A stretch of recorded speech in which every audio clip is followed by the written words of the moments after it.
Welcome to another edition of Quarantine Kitchen. My name is Jenna McCarthy. I am a nutrition educator for Mono and Alpine counties, and today we are making homemade applesauce. So this is a great recipe if maybe your apples are kind of nearing the end of their prime, and also a great recipe if you have kiddos in the house who want to help cooking. It's kind of fun to see the colors of the apple change. Like if you have the red apples, they're going to get yellow, to see the texture change from firm to soft. And then depending on what spices you have in your cabinet, maybe to take out a few different ones and do a taste test, and they can come up with their own flavors for their applesauce. So to get started, first of all, you want to wash your hands. So I did that before I started recording. And that's just a good tip, not just in COVID times, but in general, before you do things in the kitchen, before you're cooking, baking, you should always wash your hands for at least 20 seconds. So wash your hands. You're going to need, for ingredients, it's really simple. You're going to need apples, water, and then whatever spices you might want to add to those. So I think I have some cinnamon, cardamom, ginger, cloves, and some allspice, just to give you some ideas. And then depending on how you want to serve the applesauce, like it's great as a snack, plain. You might want to mix it in with some yogurt to sweeten in some plain yogurt. You might serve it on the side of some chicken or pork. Today I'm going to top it with a few nuts. It's going to be a nice afternoon snack with me and get my healthy fats in there. So I have some toasted pecans too. So as far as what you need, like how much of what you need, you want an apple per person that you are going to serve. So I just did my recipe with 4 apples today, and for that I used half cup water. So you want to do 6 apples, or sorry, I used 1/3 of a cup of water. So if you're using 6 apples to serve 6, maybe half a cup of water. So just adjust your proportions accordingly. Again, that's fun for the kiddos to do. It's a nice little math problem, depending on what level they're at. Also going to need a cutting board, either an apple core or slicer if you have that fancy tool. If not, if you're like me, I'm just going to use the knife. If kiddos want to help dice the apple, you can use a butter knife. That'll be strong enough to do that. Measuring cup for your water, and then I always have my garbage bowl here so I can just toss the cores and things in there. You also need a pot. You really don't need a huge pot like this. I'll just be honest, my medium-sized one was in the dishwasher, and I didn't want to deal with all that, so I just used the big one. And then you're going to need a masher of some sort. So this is the masher I have. A fork will also work. And then obviously whatever bowls you want to use to serve your applesauce in, and some spoons. So to get started, the first thing I'm going to do, I washed my apples, so running those under some water. And then again, if you have the fancy tool that's just going to slice it for you, awesome. I don't. So I'm going to show you how I dice my apples. Just giving a tip. So whenever you are cutting produce, you want to try to make flat surfaces because that's a safer way to cut. So I'm going to make sure this is nice and steady. And I'm just going to cut around the core. So let me see if you can see this. That's about as close as I get. So I'm going to cut around the core, again, just making a claw with that other hand that's holding my apple. Okay, garbage bowl. And so now you have these flat surfaces of the apple that will make it easier and safer to cut. So I'm going to do one at a time. And you know, usually I say try to make these the same size. It's not going to be the end of the world if you cut these and some are a little bit thicker than others because honestly, when I did my batch of applesauce, which I'm in the middle of making right now, I took some out at a certain point because I kind of like the idea of having different textures of apples. So some that are more done and some that are less done. But that's a preference, so you can decide. But usually you just want them to be about the same like diameter essentially so that they're cooking evenly. So I'm just going to dice them into, I did about that size. So I just grab a few slices at a time and then dice so that I can get multiples at one time. It's a little bit faster, but you do, you know, whatever you're comfortable with, whatever seems safest to you. When I did this the first time, I had my pot with me, so I just threw the apples into the pot as I went. So my cutting board wasn't quite this, loaded, this full. Oh, hello. That'll be one for the dog later. I usually like to save some of the core, cut around the core a little bit, and give them a few little treats. They love apples. Apples are good for dogs. It's a fresh produce item that's good for them. My dogs get a lot of that, and Nana, as we say. I don't want to say it too loud. They'll probably come back out. So dice your apples, throw them into the pot, add the water, put it on a stove, in whatever size pan you have clean. Put it on the stove. This recipe says about 25 minutes, but honestly, I took some of my apples out at about 30 minutes, and that's this little bowl here.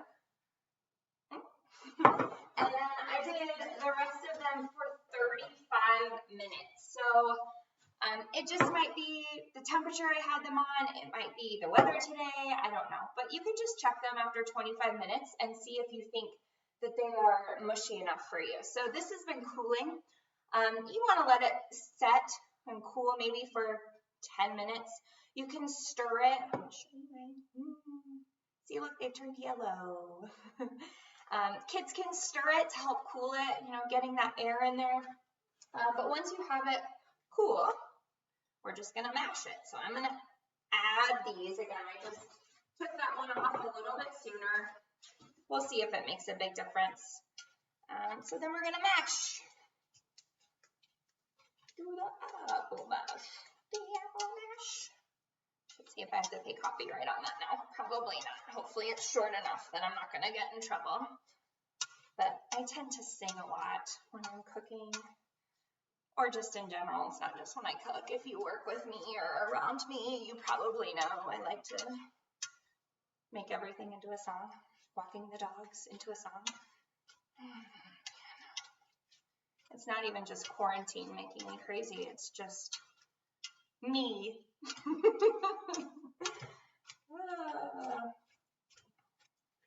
So I'm going to keep mashing. I might pause you because this is actually taking a little bit longer than I expected. I think I might actually benefit from maybe cooking it just a tad bit longer. So I'm actually going to pause you and maybe cook it for 5 minutes more. I thought I could mash it, and I probably can, but it's still a little too thick for my preference. So time out, and I'll come back when we have a more desirable consistency to Jenna's preference. All right, so I'm back. I feel like this episode should be called Quarantine Test Kitchen. So this is what happened in the interim. One, I cleaned up a little bit. I made use of the 5 minutes more boiling time. That's another great thing about this recipe, actually. While the apples boil, you can go do other things. So I'm going to talk through this. So, that's still in my way. So I boiled it for 5 more minutes, and it's still pretty chunky, which in this recipe's defense, it does show a pretty chunky applesauce. But I feel like when most people hear applesauce, they're expecting this. And so this I just put through the blender. So you can decide. I'm going to try them both and do some different flavor combinations. And I might end up honestly just mixing them. Like I said before, I kept some of the apples. I took some of them out like 5 minutes before the rest of them because I like different textures. And that's another thing too. You could peel the apples beforehand, but one, it's going to be more work for you. And two, you're going to lose some of the color. And three, and most importantly, probably, you're going to lose the fiber, which is probably the most nutritious part of the apple.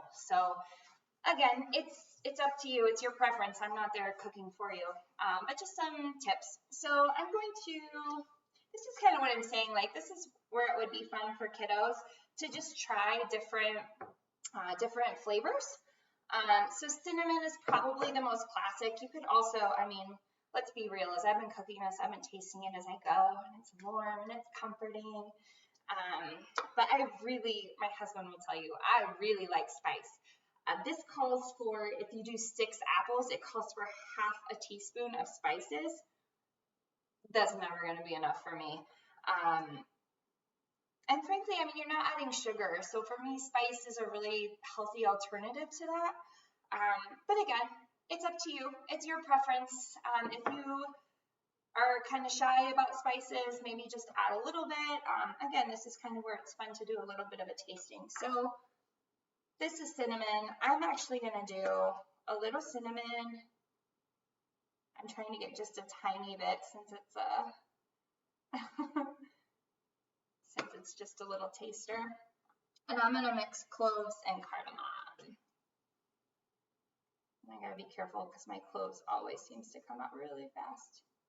If I thought this through more, like maybe I just put it, I could just open it, and I guess I could still do that. Open it and just take a little pinch and control it like that. But, you know, this is me living on the wild side with my spices.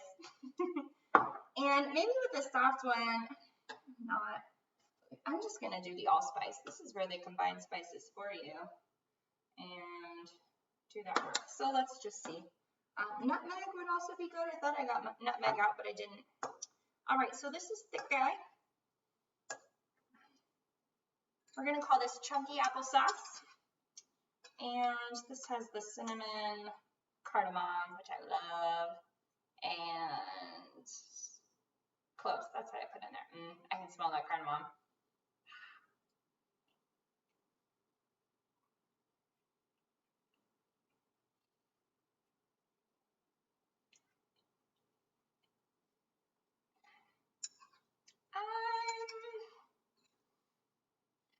Maybe not as in love with the cardamom as I thought.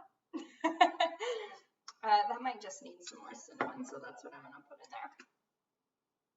Again, I know those of you at home are saying, Jenna, oh my gosh, that's a lot of spice.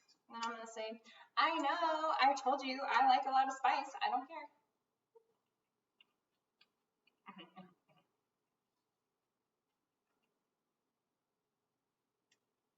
This is a great lesson. I mean, like, I am not a professional cook. Have you noticed? But I did grow up cooking and baking, and I've been doing it for a long time. But it's still not like I know what my perfect combination is going to be. I'm trying a new recipe. I'll be honest, I've never made homemade applesauce before. Otherwise, I probably would have known all this was going to happen ahead of time. But that's where it's fun to just try something and then know you can adjust it. That's the fun of cooking. It's a great little life lesson. Again, I think it's great to get the kiddos involved in the kitchen.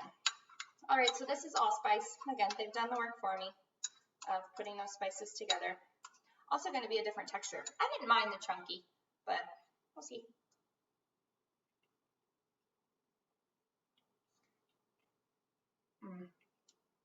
Yeah, I really like the skin in this one. I feel like when you blend it, then the texture difference between the skin and the actual applesauce, the apples part of it, the pulpy part, you get more of that contrast.